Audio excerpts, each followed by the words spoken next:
യന്ത്രക്കൊമ്പൻ തളീശ്വരൻ ഇനി നെടിയതളി ശിവക്ഷേത്രത്തിന് ആനച്ചന്തം പകരും. 3 മീറ്റർ ഉയരവും 800 കിലോഗ്രാം ഭാരവുമുള്ള കൊമ്പനെ ബോളിവുഡ് നടൻ ജാക്കി ഷ്രോഫിന്റെ സഹകരണത്തോടെ പെറ്റ ഇന്ത്യയാണ് സമർപ്പിച്ചത്. വംശനാശ ഭീഷണി നേരിടുന്ന ജീവി സംരക്ഷണത്തിനായി പ്രവർത്തിക്കുന്ന people four ethical treatment of animals എന്ന മൃഗസ്നേഹികളുടെ സംഘടന പെറ്റ ഇന്ത്യ 11 ആനകളെ സമർപ്പിച്ചിട്ടുണ്ട്. സംസ്ഥാനത്ത് സമർപ്പിക്കുന്ന 7ാമത്തെ ആനയാണ് നെടിയതളി ക്ഷേത്രത്തിലേക്ക് സമർപ്പിച്ച തളീശ്വരൻ. നഗരസഭാ അധ്യക്ഷ ടി.കെ. ഗീത ഉദ്ഘാടനം ചെയ്തു. ക്ഷേത്രം പ്രസിഡന്റും തന്ത്രിയുമായ ബാബു ശാന്തി അധ്യക്ഷത വഹിച്ചു.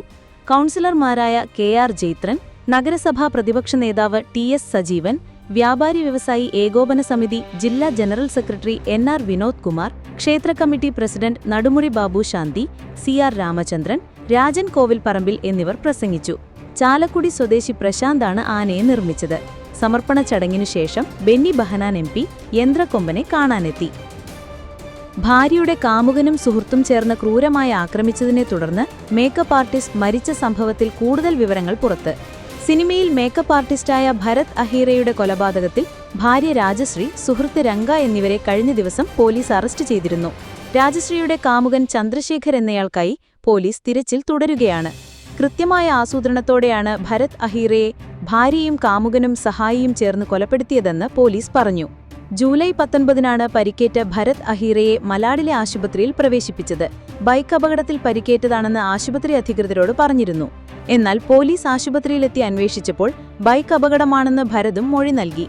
എന്നാൽ ജൂലൈ 12-ന് ഭാര്യ രാജശ്രീയുടെ സാന്നിധ്യത്തിൽ ഭരതിനെ 2 പുരുഷന്മാർ ക്രൂരമായി മർദ്ദിച്ചതായി പോലീസിന് വിവരം ലഭിച്ചു. തുടർന്ന് ഭരതിന്റെയും രാജശ്രീയുടെയും 2 പെൺമക്കളുടെ മൊഴി പോലീസ് എടുത്തു. ഇവർ താമസിക്കുന്ന ആരെ കോളനിയിൽ വെച്ച് പിതാവിനെ ക്രൂരമായി മർദ്ദിച്ചതായി കുട്ടികൾ പോലീസിനോട് പറഞ്ഞു. രാജശ്രീക്ക് ഇതേ കോളനിയിലെ താമസക്കാരനായ ചന്ദ്രശേഖർ എന്നയാളുമായി വിവാഹേതര ബന്ധമുണ്ടെന്നും പോലീസ് കണ്ടെത്തി. ഇവരുടെ ബന്ധത്തെ ചൊല്ലി ഭരതും രാജശ്രീയും നിരന്തരം വഴക്കിട്ടിരുന്നുവെന്ന് പോലീസ് പറഞ്ഞു. തുടർന്ന് ഭർത്താവിനെ ഒഴിവാക്കുന്നതിനായി ചന്ദ്രശേഖറുമായി ചേർന്ന് രാജശ്രീ ഗൂഢാലോചന നടത്തി. ജൂലൈ 12-ന് ചന്ദ്രശേഖറും കൂട്ടാളി രംഗയും ചേർന്ന് ഭരതിനെ ക്രൂരമായി മർദ്ദിക്കുകയായിരുന്നു. രാജശ്രീയും അപ്പോൾ അവിടെയുണ്ടായിരുന്നു. ആളുകൂടിയപ്പോൾ പ്രതികൾ സ്ഥലം വിട്ടു. എന്നാൽ ഭരതിനെ ആശുപത്രിയിൽ കൊണ്ടുപോകാതെ രാജശ്രീ വീട്ടിലേക്ക് കൊണ്ടുപോയി. വീട്ടിൽ അദ്ദേഹത്തിന്റെ നില വഷളായപ്പോൾ മക്കൾ ഒരു ബന്ധുവിനെ വിവരമറിയിച്ചു. തുടർന്നാണ് 19-ന് ഭരതിനെ ആശുപത്രിയിലേക്ക് മാറ്റുന്നത്. ചികിത്സയ്ക്കിടെ ഓഗസ്റ്റ് 5-നാണ് ഭരത് മരിക്കുന്നത്. തുടർന്ന് ഭാര്യ രാജശ്രീ, കാമുകൻ ചന്ദ്രശേഖർ, രംഗ എന്നിവർക്കെതിരെ പോലീസ് കൊലപാതക കുറ്റം ചുമത്തി. ബുധനാഴ്ചയാണ് രാജശ്രീയും രംഗയും അറസ്റ്റിലായത്. ചന്ദ്രശേഖറിനെ കണ്ടെത്താൻ ഊർജിതമായ അന്വേഷണം നടക്കുകയാണ്. ഒറ്റപ്പാലം, പാലക്കാട്. മനുശ്ശേരിയിലെ ഓഡിറ്റോറിയത്തിൽ നവാഗതരെ ആനയിക്കാൻ സ്വകാര്യ കോളേജ് നടത്തിയ ആഘോഷത്തിൽ കൂട്ടത്തല്ല്. കോളേജ് ബോർഡ് ഓഫ് ഡയറക്ടേഴ്സ് അംഗം വല്ലപ്പുഴ സ്വദേശി അൻസാറിന് കുത്തേറ്റും. വധശ്രമ കേസിൽ കോളേജ് വിദ്യാർത്ഥികൾ കസ്റ്റഡിയിലായി. അൻസാറിനെ ആക്രമിച്ചത് പുറത്തുനിന്നെത്തിയ യുവാവാണെന്നും ഇയാളെ കണ്ടെത്താൻ അന്വേഷണം ഊർജിതമാക്കിയതായും പോലീസ് അറിയിച്ചു. ആഘോഷത്തിനിടെ ബൈക്ക് റേസ് ചെയ്തതിനെ ചൊല്ലിയായിരുന്നു ആദ്യം ഇരുവിഭാഗങ്ങൾ തമ്മിൽ തർക്കവും കയ്യാങ്കളിയും. ഇതിനിടെ ചില വിദ്യാർത്ഥികൾ പുറത്തുനിന്നുള്ളവരെ വിളിച്ചുവരുത്തി. കത്തിയുമായി പുറത്തുനിന്നെത്തിയ യുവാവെത്തിയത് ഡയറക്ടർ ബോർഡ് അംഗം അൻസാറും അധ്യാപകരും ഇടപെട്ടു. ഇതിനിടെയാണ് അൻസാറിന്റെ തലയ്ക്ക് കുത്തേറ്റത്. മറ്റു ചില അധ്യാപകർക്കും മർദ്ദനമേറ്റു. പരിക്കേറ്റയാളെ വാണിയംകുളത്തെ സ്വകാര്യ ആശുപത്രിയിൽ ചികിത്സയ്ക്ക് വിധേയമാക്കി. കേസിൽ വിദ്യാർത്ഥികളായ ഹിരൺ 20, വിഷ്ണുരാജ് 21 എന്നിവരാണ് കസ്റ്റഡിയിലായത്. വിഷാദരോഗത്തിനു വൈദ്യസഹായം നൽകുന്നതിനു പകരം ബാധ ഒഴിപ്പിക്കലിന് വിധേയമാക്കിയെന്ന ആരോപണവുമായി ചൈനീസ് നടി Shao Lucy. Tianjin Galaxy cool entertainment culture media company limited എന്ന ടാലന്റ് ഏജൻസിക്കെതിരെയാണ് നടിയുടെ ആരോപണം. വിഷാദരോഗത്തിന് ആശുപത്രിയിലേക്ക് കൊണ്ടുപോകുന്നതിനു പകരം തന്നെ ഒരു ഹോട്ടൽ മുറിയിൽ പൂട്ടിയിട്ട് ബാധ ഒഴിപ്പിക്കലിന് വിധേയമാക്കിയെന്നാണ് ഷാവോ ആരോപിച്ചത്. വെളിപ്പെടുത്തലിന്റെ വീഡിയോ സമൂഹമാധ്യമങ്ങളിൽ വൈറലായി. എനിക്ക് അസുഖമായിരുന്നു. ഡോക്ടറുടെ അടുത്ത് കൊണ്ടുപോകുന്നതിന് പകരം അവരെന്നെ ഒരു ഹോട്ടലിൽ പൂട്ടിയിട്ടു. ആരുടെയോ ശാപമേറ്റിട്ടുണ്ടെന്ന് പറഞ്ഞ ഒരാളെ വിളിപ്പിച്ച് ബാധ ഒഴിപ്പിക്കുകയായിരുന്നു, ഷാവോ വീഡിയോയിൽ പറഞ്ഞു. കഴിഞ്ഞ വർഷം ഡിസംബറിലാണ് സംഭവം. റോസി ഷാവോ എന്നും അറിയപ്പെടുന്ന 26 വയസ്സുകാരിയായ Zhao Lusi the romance of tiger and rose, he love എന്നീ ചിത്രങ്ങളിലൂടെ പ്രശസ്തയാണ്. 2024 ഡിസംബറിൽ വിഷാദരോഗം ബാധിച്ചതിന് പിന്നാലെ സിനിമയിൽ നിന്ന് വിട്ടുനിൽക്കുന്നു. കരാർ ലംഘിച്ചതിന് 2 ദശലക്ഷം യുവാൻ അഥവാ $28 ലക്ഷം നഷ്ടപരിഹാരം നൽകാൻ നിർബന്ധിതയായതായി ഷാവോ ഈ മാസം 2-ന് സമൂഹമാധ്യമത്തിൽ പോസ്റ്റ് ചെയ്തിരുന്നു. ടാലന്റ് ഏജൻസി മുൻപ് പിന്തുണപ്പിക്കുമെന്ന് വാഗ്ദാനം ചെയ്തിരുന്നെങ്കിലും പിന്നീട് പിന്മാറിയെന്നും അവർ ആരോപിച്ചു. വർഷങ്ങളായി കമ്പനി തന്നെ ശാരീരികവും മാനസികവുമായി പീഡിപ്പിക്കുന്നുവെന്നും അവർ ആരോപിച്ചു. 2019 ഒരു ഓഡിഷനിൽ പരാജയപ്പെട്ടതിന് ബോസ് പുലർച്ചെ 2 മണിക്ക് ശുചീകരണ മുറിയിൽ കൊണ്ടുപോയി മണിക്കൂറുകളോളം ഉപദ്രവിച്ചതായും ഷാവോയുടെ ഒരു സുഹൃത്ത് ആരോപിച്ചു. എന്നാൽ ഏജൻസി ആരോപണങ്ങൾ നിഷേധിച്ചു. പിന്നീട് ബി മൈസെൽഫ് എന്ന റിയാലിറ്റി ഷോയിലൂടെയാണ് ഷാവോ തിരിച്ചുവരവ് നടത്തിയത്. ഗ്രാമപ്രദേശങ്ങൾ സന്ദർശിച്ച് ജീവിതത്തെക്കുറിച്ച് പറയുന്ന രീതിയിലായിരുന്നു പരിപാടി. തന്റെ മോശം ആരോഗ്യം, ഉറക്കക്കുറവ്, വിഷാദം എന്നിവയെക്കുറിച്ചെല്ലാം ഷാവോ ഷോയിൽ തുറന്നു സംസാരിച്ചു. എങ്കിലും ഗ്രാമീണരുടെ ബുദ്ധിമുട്ടുകൾ പരിഗണിച്ചില്ലെന്ന് ചൂണ്ടിക്കാട്ടി അവർ വിമർശനങ്ങൾ നേരിട്ടു. ഷോ രൂപകൽപ്പന ചെയ്തത് അവരുടെ ഏജൻസിയാണെന്ന് ഷാവോ പിന്നീട് വെളിപ്പെടുത്തി. തന്റെ അസുഖത്തെക്കുറിച്ച് വ്യാജമായ കാര്യങ്ങൾ പ്രചരിപ്പിച്ചെന്നും ഷാവോ പറഞ്ഞു. ഷാവോയുടെ ആരോപണത്തിന് പിന്നാലെ ചൈനീസ് വിനോദ വ്യവസായത്തിലെ ഉള്ളറകളെക്കുറിച്ച് സമൂഹമാധ്യമങ്ങളിൽ ചർച്ചകൾ സജീവമായി.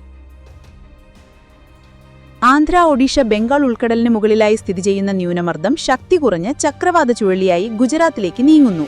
കർണാടക, കൊങ്കൺ, ഗോവ, മഹാരാഷ്ട്ര, ഗുജറാത്ത്, തെലങ്കാന എന്നിവിടങ്ങളിൽ അതിതീവ്ര മഴ മുന്നറിയിപ്പ് നൽകിയിരിക്കുന്നു. കേരളത്തിൽ തിങ്കളാഴ്ച വരെ തീവ്രത കൂടിയും കുറഞ്ഞും മഴ തുടരുമെന്ന് കാലാവസ്ഥാ വിദഗ്ധൻ രാജീവൻ ഇരിക്കോളം വ്യക്തമാക്കി. മധ്യവടക്കൻ ജില്ലകളിലും മലയോര മേഖലയിലുമാണ് കൂടുതൽ മഴ പ്രതീക്ഷിക്കുന്നത്.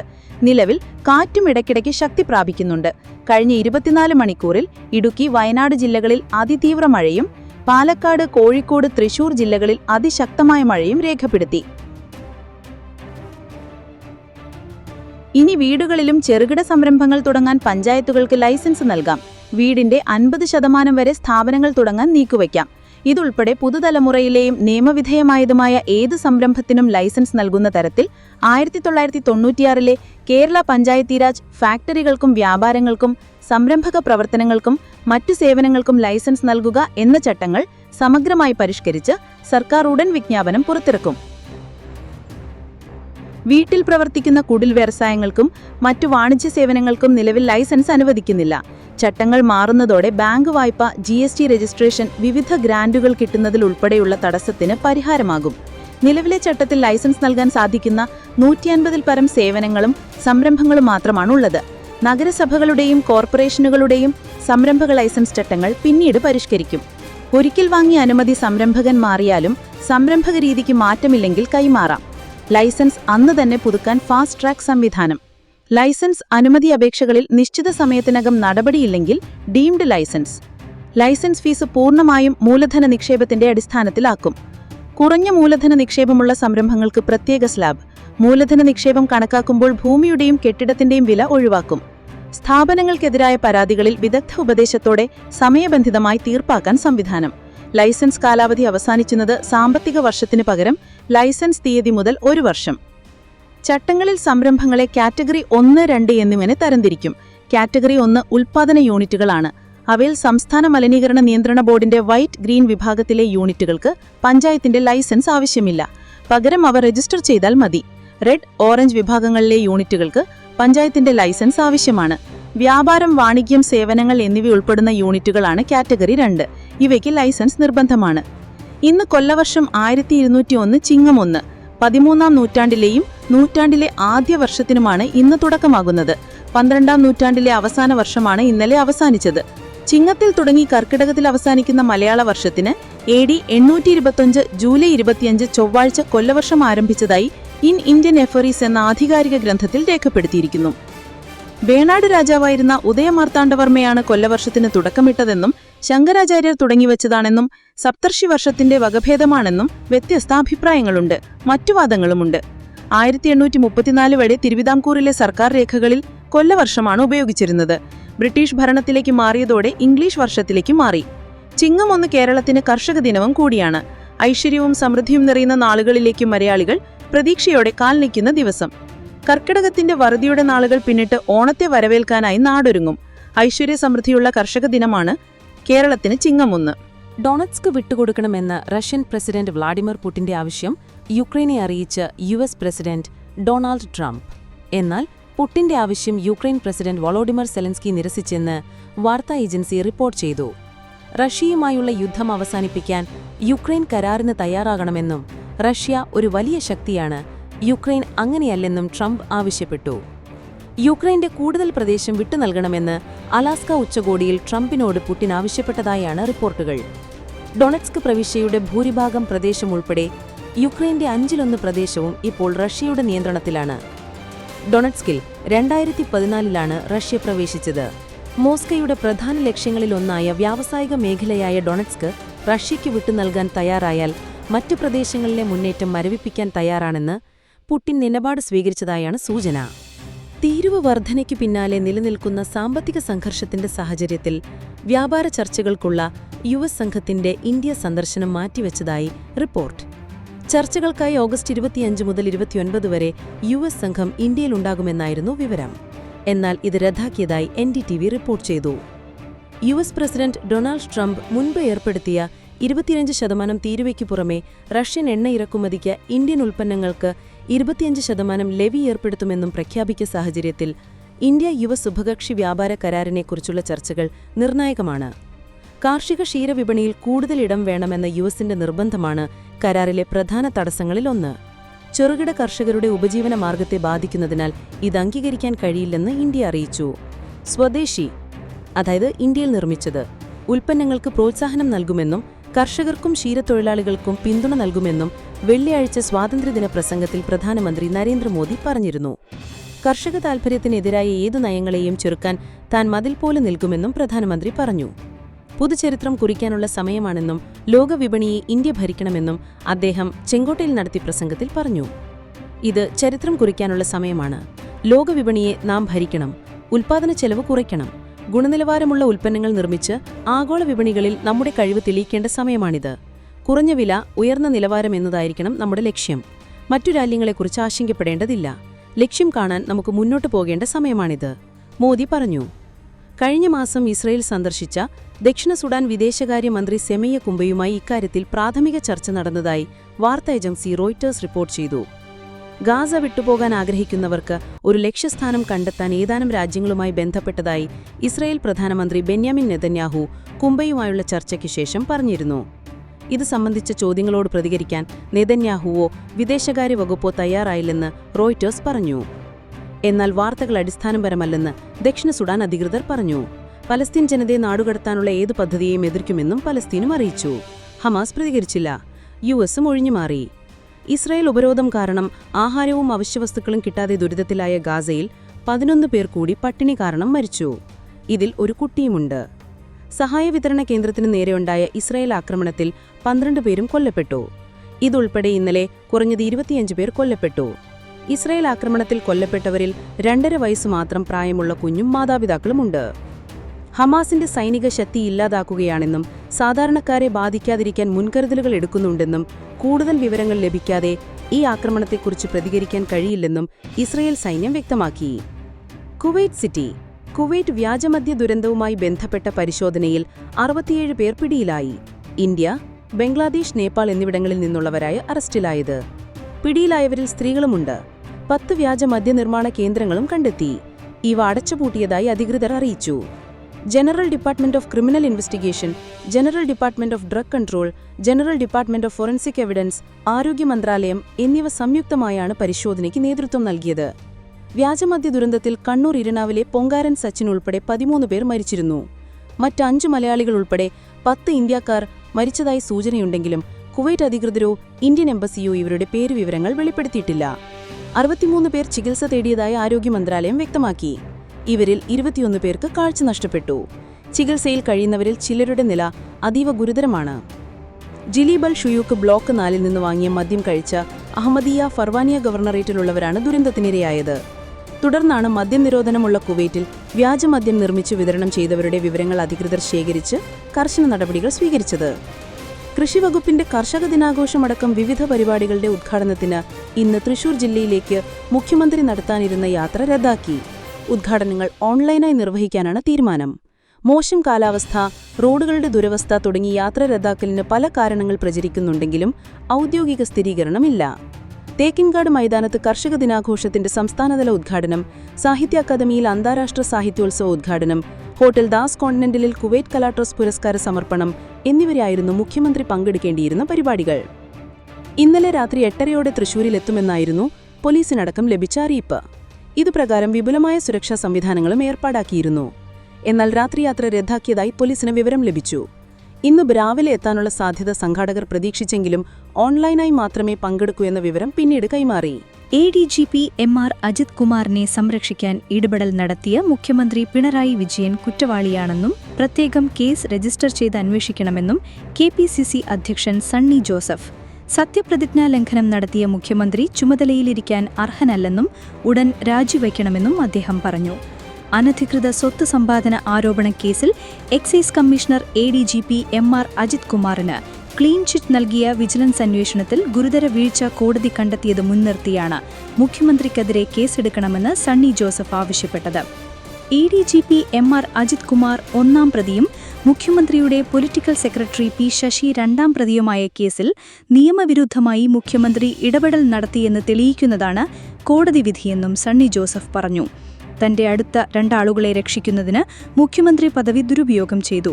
നിയമമാണ് പരമാധികാരി എന്ന് കോടതി വിധിയിൽ പറയുന്നു. ആരായാലും നിയമത്തിന് വിധേയനാണെന്ന് സൂചിപ്പിച്ചുകൊണ്ടാണ് കോടതി വിധി തുടങ്ങുന്നത്. ഒരാളെ രക്ഷിക്കുന്നതിന് നിയമത്തിന്റെ എല്ലാ തത്വങ്ങളും ചവിട്ടിമതിക്കപ്പെട്ടു. അന്വേഷണത്തിൽ സത്യം തെളിയിക്കുന്നതിനുള്ള വിവരങ്ങൾ ശേഖരിക്കുന്നതിന് പകരം പ്രതികളെ സഹായിക്കാനാണ് ഇടപെടൽ നടത്തിയത്. രേഖകൾ പരിശോധിച്ചപ്പോൾ അഴിമതി നടന്നതായി മനസ്സിലാക്കാം. അതിനാൽ അന്വേഷണ റിപ്പോർട്ട് സ്വീകാര്യമല്ലെന്നും തള്ളിക്കളയുന്നുവെന്നുമാണ് കോടതി പറഞ്ഞത്. രാഷ്ട്രീയ നേതൃത്വത്തിന് ഒരു അധികാരവുമില്ലാത്ത അന്വേഷണത്തിൽ മുഖ്യമന്ത്രി ഇടപെട്ടിരിക്കുന്നുവെന്ന് കോടതിയുടെ നിരീക്ഷണത്തിൽ നിന്ന് വ്യക്തമാണ്. പോലീസ് അന്വേഷിച്ചാൽ നീതിയുണ്ടാകില്ല എന്ന് മനസ്സിലാക്കിയ കോടതി സ്വകാര്യ അന്യായമായി എടുത്തിരിക്കുകയാണ്. RSSുമായുള്ള മുഖ്യമന്ത്രിയുടെ ഇടപാടിന് അജിത് കുമാറാണ് പാലം. തൃശൂർ പൂരം കലക്കിയതിന്റെ പേരിൽ അജിത് കുമാറിനെതിരെ നടപടിയില്ല. ഭരണകക്ഷിയിലുള്ളവർ തന്നെ പരാതി പറഞ്ഞിട്ടും കാര്യമില്ല. കോടികളുടെ അനർഹ സ്വത്ത് സമ്പാദനമാണ് അജിത് കുമാർ നടത്തിയത്. ഇതിനെല്ലാം പുറമെ നടത്തിയ അന്വേഷണ പ്രഹസനത്തിന് മുഖ്യമന്ത്രിയുടെ അംഗീകാരമുണ്ടെന്ന് കൂടി എഴുതിവയ്ക്കുക കൂടി ചെയ്തു. ആഭ്യന്തര വകുപ്പ് നിയമലംഘനങ്ങളുടെ വകുപ്പാണെന്നും സണ്ണി ജോസഫ് പറഞ്ഞു. ADMK നവീൻ ബാബുവിന്റെ മരണത്തിൽ തുടരന്വേഷണം ആവശ്യപ്പെട്ട് ഭാര്യ Manjusha Kannur judicial 1-ാം class magistrate കോടതിയിൽ നൽകിയ ഹർജി തള്ളണമെന്നാവശ്യപ്പെട്ട് പോലീസ് റിപ്പോർട്ട് നൽകി. കേസിന്റെ അന്വേഷണ പരിധിയിൽ വരുന്ന മുഴുവൻ കാര്യങ്ങളും സമഗ്രമായി പരിശോധിച്ച് അന്വേഷണം നടത്തുകയും കേസിലെ പ്രതി കുറ്റക്കാരിയാണെന്ന് കണ്ടെത്തിയതുമാണ്. അന്വേഷണം CBIക്ക് കൈമാറണമെന്നാവശ്യപ്പെട്ട ഹർജി ഹൈക്കോടതിയും സുപ്രീം കോടതിയും തള്ളുകയും അന്വേഷണം ശരിയായ രീതിയിലാണെന്ന് അഭിപ്രായപ്പെട്ടതുമാണ്. ഇതിനാൽ നിയമപരമായും വസ്തുതപരമായും നിലനിൽക്കാത്ത ഹർജി തള്ളിക്കളയണമെന്നാണ് അന്വേഷണ ഉദ്യോഗസ്ഥൻ Kannur town police inspector Sreejith Koderi സമർപ്പിച്ച റിപ്പോർട്ടിൽ പറയുന്നത്. കേസ് പരിഗണിക്കുന്നത് 23ലേക്ക് മാറ്റി. ഈ മാസം 5-നാണ് തുടരന്വേഷണം ആവശ്യപ്പെട്ട് നവീൻ ബാബുവിന്റെ ഭാര്യ മഞ്ജുഷ കോടതിയിൽ ഹർജി നൽകിയത്. ശരിയായ രീതിയിൽ അന്വേഷണം നടത്തിയില്ലെന്നും നവീൻ ബാബു കൈക്കൂലി വാങ്ങിയെന്ന തരത്തിലാണ് തുടക്കം മുതൽ അന്വേഷണ സംഘം നീങ്ങിയതെന്നും ഹർജിയിൽ പറയുന്നു. പക്ഷപാതപരമായ അന്വേഷണമാണ് നടത്തിയത്. തെളിവുകളെ നിരാകരിക്കുകയും പ്രതിക്ക് അനുകൂലമാക്കി തീർത്തുവെന്നും ഹർജിയിൽ പറയുന്നു. 2023 ഒക്ടോബർ 15-നാണ് നവീൻ ബാബുവിനെ താമസ സ്ഥലത്ത് തൂങ്ങിമരിച്ച നിലയിൽ കണ്ടത്. അന്ന് ജില്ലാ പഞ്ചായത്ത് പ്രസിഡന്റായിരുന്ന PP ദിവ്യയാണ് കേസിലെ ഏക പ്രതി. മരണത്തിൽ ദിവ്യക്കെതിരെ ആത്മഹത്യാ പ്രേരണ കുറ്റം ചുമത്തി പ്രത്യേക അന്വേഷണ സംഘം കുറ്റപത്രം നൽകിയിരുന്നു. നവദമ്പതികളായ രാജേഷും അമൃത കൃഷ്ണയും ആത്മഹത്യ ചെയ്തത് നിസ്സാര തർക്കങ്ങൾക്ക് തുടർന്നെന്ന് സൂചന. നിലമ്പൂർ മണലോടി കറുത്തേടത്ത് നടരാജന്റെയും സത്യഭാമയുടെയും മകനാണ് രാജേഷ്. എരുമമുണ്ട കാനക്കുത്ത് എലിപ്പാറ്റ ബാലകൃഷ്ണന്റെയും തുളസിയുടെയും മകളാണ് അമൃത. 3 മാസം മുൻപായിരുന്നു വിവാഹം. 2022-ലാണ് രാജേഷും അമൃതയും അടുപ്പത്തിലായത്. അമൃതയുടെ വീട്ടുകാർ നൽകിയ പരാതിയിൽ പോത്തുകൾ പോലീസ് പോക്സോ കേസെടുത്ത് രാജേഷിനെ അറസ്റ്റ് ചെയ്തിരുന്നു. തുടർന്ന് രാജേഷ് ജയിലിലായി. അമൃതയ്ക്ക് പ്രായപൂർത്തിയായ ശേഷം 3 മാസം മുൻപാണ് ഇവരുടെ വിവാഹം നടത്തിയത്. പന്തൽ നിർമ്മാണ തൊഴിലാളിയായ രാജേഷ് ഇന്ന് ജോലിക്ക് പോയിരുന്നില്ല. രാജേഷിന്റെ മൃതദേഹം വീട്ടിന്റെ സ്വീകരണ മുറിയിൽ സോഫയിലാണ് കിടന്നിരുന്നത്. അമൃത തൊട്ടടുത്ത മുറിയിൽ പ്ലാസ്റ്റിക് കയറിൽ തൂങ്ങിയ നിലയിലായിരുന്നു. ഇരുവരും ആത്മഹത്യ ചെയ്തതാണെന്ന് പ്രാഥമിക നിഗമനമെന്ന് സ്ഥലം സന്ദർശിച്ച DYSP സാജു K. എബ്രഹാം പറഞ്ഞു. പോലീസ് പറയുന്നതിങ്ങനെ: ആദ്യം രാജേഷ് തൂങ്ങി മരിച്ചു. വീട്ടിന് പുറത്ത് ജോലിയിലായിരുന്ന അമൃത അകത്ത് ചെന്നപ്പോൾ രാജേഷിനെ പ്ലാസ്റ്റിക് കയറിൽ തൂങ്ങിയ നിലയിൽ കണ്ടു. ഉടനെ കയർ അറുത്തു. രാജേഷ് താഴെ വീണു. രാജേഷ് മരിച്ചുവെന്ന് മനസ്സിലായ അമൃത മുറിയിൽ പ്ലാസ്റ്റിക് കയറിൽ തൂങ്ങി. ശബ്ദം കേട്ട് വീട്ടിൽ വന്ന രാജേഷിന്റെ അമ്മ നിലത്ത് കിടക്കുന്നത് കണ്ടു. അമൃത കയറിൽ തൂങ്ങിയ നിലയായിരുന്നു. സത്യഭാമ രാജേഷിനെ വലിച്ചിഴച്ച സോഫയിൽ കിടത്തി. അയൽവീട്ടിലെത്തി വിവരം പറഞ്ഞു. അയൽവാസികളെത്തി കയററുത്ത അമൃതയെ താഴെ കിടത്തി. അടുത്ത വീട്ടിലെ ഡോക്ടർ പ്രാഥമിക ചികിത്സ നൽകി ജില്ലാ ആശുപത്രിയിൽ എത്തിച്ചെങ്കിലും മരിച്ചു. മൃതദേഹങ്ങൾ മഞ്ചേരി മെഡിക്കൽ കോളേജ് മോർച്ചറിയിലേക്ക് മാറ്റി. പോസ്റ്റ്മോർട്ടം നാളെ നടത്തും. ബ്ലോഗർ ജ്യോതി മൽഹോത്ര പാക് ചാരയാണെന്നതിന് ശക്തമായ തെളിവുകളുണ്ടെന്ന് പോലീസ്. 2500 പേജുള്ള കുറ്റപത്രത്തിലാണ് പോലീസ് ഇക്കാര്യം വ്യക്തമാക്കിയത്. പാകിസ്ഥാൻ ഹൈക്കമ്മീഷൻ ഉദ്യോഗസ്ഥനായ ദാനിഷുമായി ജ്യോതി നിരന്തരം ബന്ധം പുലർത്തിയിരുന്നു എന്നാണ് പോലീസ് പറയുന്നത്. ദാനിഷിനെ ഇന്ത്യൻ ഗവൺമെന്റ് പുറത്താക്കിയിരുന്നു. ഏറെ നാളുകളായി ജ്യോതി ചാരപ്രവൃത്തി നടത്തുകയാണെന്ന് കുറ്റപത്രത്തിൽ പറയുന്നു. പാക് ചാര സംഘടനയായ ISI ഉദ്യോഗസ്ഥരുമായും ബന്ധം പുലർത്തി. ഓപ്പറേഷൻ സിന്ധൂരിന്റെ സമയത്ത് പ്രധാന വിവരങ്ങൾ പാകിസ്ഥാന് കൈമാറിയതായി വ്യക്തമായതിനെ തുടർന്നാണ് ജ്യോതിയെ അറസ്റ്റ് ചെയ്തത്. 2023 പാകിസ്ഥാൻ സന്ദർശനത്തിനിടെ അലി എഖ്വാൻ എന്ന ആളെ ജ്യോതി കണ്ടുമുട്ടി. പാകിസ്ഥാനിലെ ജ്യോതിയുടെ താമസവും യാത്രയും ഏർപ്പാടാക്കിയത് അലിയായിരുന്നു. ഈ വ്യക്തിയാണ് ജ്യോതിക്ക് പാകിസ്ഥാൻ സുരക്ഷാ രഹസ്യാന്വേഷണ ഉദ്യോഗസ്ഥരെ പരിചയപ്പെടുത്തി കൊടുത്തത്. പാകിസ്ഥാനിൽ വെച്ച് ഷാക്കിർ, റാണ, ഷഹബാസ് എന്നീ ഉദ്യോഗസ്ഥരെ ജ്യോതി കണ്ടു എന്നും FIRൽ പറയുന്നുണ്ട്. പാകിസ്ഥാനിൽ നിന്നും മടങ്ങിയെത്തിയ ശേഷം വാട്സാപ്പ്, ടെലിഗ്രാം, സ്നാപ്ചാറ്റ് തുടങ്ങിയ സാമൂഹ്യ മാധ്യമങ്ങൾ വഴി യുവതി ഇവരുമായി ബന്ധം തുടർന്നുവെന്നും FIRലുണ്ട്. തന്റെ യൂട്യൂബ് ചാനൽ വഴി ഇന്ത്യയിലെ തന്ത്രപ്രധാന സ്ഥലങ്ങളെക്കുറിച്ചുള്ള വിവരങ്ങൾ ജ്യോതി പങ്കുവച്ചുവെന്നും സമൂഹമാധ്യമങ്ങളിലൂടെ പാകിസ്ഥാന്റെ പ്രതിച്ഛായ ഉയർത്തിക്കാട്ടാൻ ശ്രമിച്ചുവെന്നും അന്വേഷണ ഉദ്യോഗസ്ഥർ പറയുന്നു. വീഡിയോ ചിത്രീകരണത്തിനായി ജ്യോതി കേരളവും സന്ദർശിച്ചിരുന്നു. റഷ്യയിൽ നിന്ന് എണ്ണ വാങ്ങുന്ന രാജ്യങ്ങൾക്ക് ഏർപ്പെടുത്താൻ ഒരുങ്ങുന്ന അധിക തീരുവ ഒഴിവാക്കുമെന്ന സൂചന നൽകി US പ്രസിഡന്റ് ഡൊണാൾഡ് ട്രംപ്. എണ്ണ ഉപഭോക്താവായ ഇന്ത്യയെ റഷ്യയ്ക്ക് നഷ്ടപ്പെട്ടെന്നും ഈ സാഹചര്യത്തിൽ അധിക തീരുവ ചുമത്തേണ്ടതില്ലെന്നുമാണ് ട്രംപ് സൂചന നൽകിയത്. ചിലപ്പോൾ എനിക്കത് ചെയ്യേണ്ടി വരില്ല, തീരുവ വർധന സംബന്ധിച്ച് ട്രംപ് പറഞ്ഞു. റഷ്യയിൽ നിന്ന് എണ്ണ വാങ്ങുന്നത് അവസാനിപ്പിച്ചതായി ഇന്ത്യ സ്ഥിരീകരിച്ചിട്ടില്ല. ചൈനയും ഇന്ത്യയുമാണ് റഷ്യയിൽ നിന്ന് കൂടുതൽ ഇന്ധനം ഇറക്കുമതി ചെയ്യുന്നത്. റഷ്യൻ പ്രസിഡന്റ് വ്ളാഡിമിർ പുടിന് ഒരു പ്രധാന എണ്ണ ഉപഭോക്താവിനെ നഷ്ടപ്പെട്ടതായി ഇന്ത്യയെ പരാമർശിച്ച് ട്രംപ് പറഞ്ഞു. റഷ്യയുടെ 40% എണ്ണ വാങ്ങിയിരുന്നത് ഇന്ത്യയാണ്. ചൈനയും വലിയ തോതിൽ എണ്ണ വാങ്ങുന്നുണ്ട്. ഞാൻ തീരുവ വർദ്ധിപ്പിക്കുന്നത് റഷ്യയ്ക്ക് വലിയ തിരിച്ചടിയായിരിക്കും. എനിക്കത് ചെയ്യേണ്ടി വന്നാൽ ചെയ്യും, ചിലപ്പോൾ എനിക്കത് ചെയ്യേണ്ടി വരില്ല, ട്രംപ് ചാനൽ അഭിമുഖത്തിൽ പറഞ്ഞു. റഷ്യയിൽ നിന്ന് എണ്ണ വാങ്ങുന്നതിനാലാണ് ഇന്ത്യക്ക് കനത്ത തീരുവ ഏർപ്പെടുത്താൻ US തീരുമാനിച്ചത്. 25% ആദ്യം ഏർപ്പെടുത്തിയത്. പിന്നീടിത് 25% കൂടി കൂട്ടി. ഇതോടെ US ഏറ്റവും ഉയർന്ന തീരുവ ചുമത്തിയ രാജ്യമായി ബ്രസീലിനൊപ്പം ഇന്ത്യയും മാറി. ആദ്യം പ്രഖ്യാപിച്ച തീരുവ നിലവിൽ വന്നു. രണ്ടാമത് പ്രഖ്യാപിച്ച തീരുവ ഓഗസ്റ്റ് 27-നാണ് നിലവിൽ വരിക. ഇന്ത്യയിൽ നിന്ന് ഇറക്കുമതി ചെയ്യുന്ന ഉൽപ്പന്നങ്ങൾക്ക് 25% അധിക തീരുവ ചുമത്താനുള്ള US പ്രസിഡന്റ് ഡൊണാൾഡ് ട്രംപിന്റെ തീരുമാനത്തെ അതിരൂക്ഷമായി വിമർശിച്ച് കേന്ദ്ര സർക്കാർ രംഗത്തെത്തിയിരുന്നു. നടപടി അങ്ങേയറ്റം ദൗർഭാഗ്യകരമാണെന്നും രാജ്യതാൽപര്യങ്ങൾ സംരക്ഷിക്കാൻ ആവശ്യമായ എല്ലാ നടപടികളും ഇന്ത്യ സ്വീകരിക്കുമെന്നും വിദേശകാര്യ മന്ത്രാലയം വ്യക്തമാക്കിയിരുന്നു. യുക്രൈൻ പ്രസിഡന്റ് വൊളോഡിമിർ സെലൻസ്കി തിങ്കളാഴ്ച US പ്രസിഡന്റ് ഡൊണാൾഡ് ട്രംപുമായി കൂടിക്കാഴ്ച നടത്തും. ട്രംപ് പുടിൻ ചർച്ചയ്ക്ക് പിന്നാലെയാണ് കൂടിക്കാഴ്ച. യുക്രൈൻ യുദ്ധം അവസാനിപ്പിക്കുന്നത് സംബന്ധിച്ച് ട്രംപ് പുടിൻ കൂടിക്കാഴ്ചയിൽ തീരുമാനമായില്ല. തുടർ ചർച്ചകളിലൂടെ യുദ്ധം അവസാനിപ്പിക്കുന്നതിനുള്ള ശ്രമങ്ങളാണ് നടക്കുന്നത്. താൽക്കാലിക വെടിനിർത്തൽ കരാറിനേക്കാൾ നേരിട്ട് സമാധാന കരാർ ഒപ്പിടുന്നതാണ് നല്ലതെന്ന് ചർച്ചകൾക്ക് ശേഷം ട്രംപ് പ്രതികരിച്ചു. കരാറുകൾ സാധ്യമായില്ലെങ്കിലും ചർച്ചകളിൽ പുരോഗതി ഉണ്ടായതായും അദ്ദേഹം വ്യക്തമാക്കി. റഷ്യൻ പ്രസിഡന്റ് വ്ളാഡിമിർ പുടിനുമായി വീണ്ടും ചർച്ചകൾ നടത്തുമെന്ന സൂചനകളും ട്രംപ് നൽകി. സെലൻസ്കിയുമായും യൂറോപ്യൻ നേതാക്കളുമായും ട്രംപ് ചർച്ച നടത്തി. അലാസ്കയിലേത് മികച്ചതും വളരെ വിജയകരവുമായ ദിവസമായിരുന്നുവെന്ന് ഡൊണാൾഡ് ട്രംപ് സമൂഹമാധ്യമത്തിൽ വ്യക്തമാക്കി. റഷ്യൻ പ്രസിഡന്റ് വ്ളാഡിമിർ പുടിനുമായുള്ള കൂടിക്കാഴ്ചയും യുക്രൈൻ പ്രസിഡന്റ് സെലൻസ്കിയുമായും നാറ്റോയുടെ സെക്രട്ടറി ജനറൽ ഉൾപ്പെടെയുള്ള വിവിധ യൂറോപ്യൻ നേതാക്കളുമായി നടത്തിയ ഫോൺ സംഭാഷണവും വളരെ മികച്ചതായിരുന്നുവെന്നും റഷ്യയും യുക്രൈനും തമ്മിലുള്ള യുദ്ധം അവസാനിപ്പിക്കുന്നതിന് ഏറ്റവും നല്ല മാർഗം വെടിനിർത്തൽ കരാറല്ല, നേരിട്ടൊരു സമാധാന കരാറാണെന്നും വെടിനിർത്തൽ കരാറുകൾ പലപ്പോഴും നിലനിൽക്കാറില്ലെന്നും ട്രംപ് പറഞ്ഞു. യുക്രൈൻ, US, റഷ്യ എന്നീ രാഷ്ട്രത്തലവന്മാരുടെ കൂടിക്കാഴ്ചയ്ക്കുള്ള പ്രസിഡന്റ് ട്രംപിന്റെ നിർദ്ദേശത്തെ പിന്തുണയ്ക്കുന്നതായി സെലൻസ്കി പറഞ്ഞു. പ്രധാന വിഷയങ്ങൾ നേതാക്കളുടെ തലത്തിൽ ചർച്ച ചെയ്യപ്പെടുമെന്നും സെലൻസ്കി വ്യക്തമാക്കി. 6 വർഷത്തിനു ശേഷമാണ് ട്രംപും പുടിനും കൂടിക്കാഴ്ച നടത്തുന്നത്. യുക്രൈന് സമാധാന പ്രതീക്ഷകൾ നൽകുന്നതാണ് ഇതുവരെയുള്ള ചർച്ചകൾ. റഷ്യൻ പ്രസിഡന്റ് വ്ളാഡിമിർ പുടിനും തമ്മിൽ അലാസ്കയിൽ നടത്തിയ കൂടിക്കാഴ്ചയെ ലോകം ആകാംക്ഷയോടെയാണ് കണ്ടത്.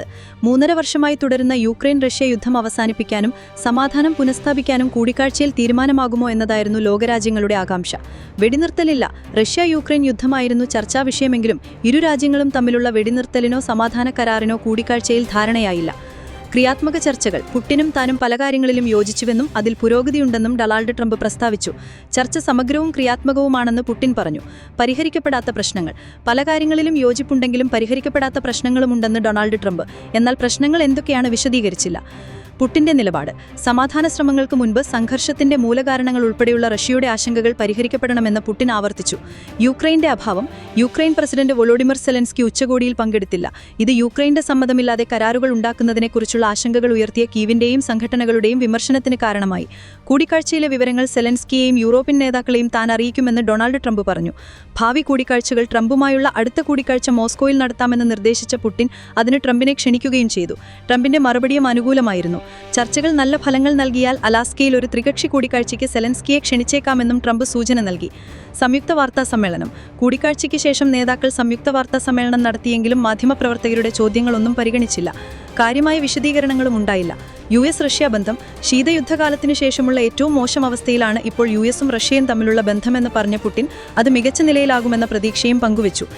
RSSനെ മഹത്വവൽക്കരിക്കാൻ സ്വാതന്ത്ര്യദിന പ്രസംഗത്തെ പ്രധാനമന്ത്രി നരേന്ദ്രമോദി ഉപയോഗിച്ചുവെന്ന് കേന്ദ്ര പെട്രോളിയം മന്ത്രാലയത്തിന്റെ സ്വാതന്ത്ര്യദിനാശംസാ കാർഡിൽ മഹാത്മാഗാന്ധിക്ക് മുകളിൽ VD സവർക്കറെ പ്രതിഷ്ഠിച്ചത് കൂട്ടിവായിക്കുമ്പോൾ വിപുലമായ ഗൂഢാലോചനയുടെ ഭാഗമാണിതൊക്കെയെന്നാണ് തെളിയിക്കുന്നതെന്നും കേന്ദ്ര പ്രവർത്തകനെയും മുഖ്യമന്ത്രി പറഞ്ഞു.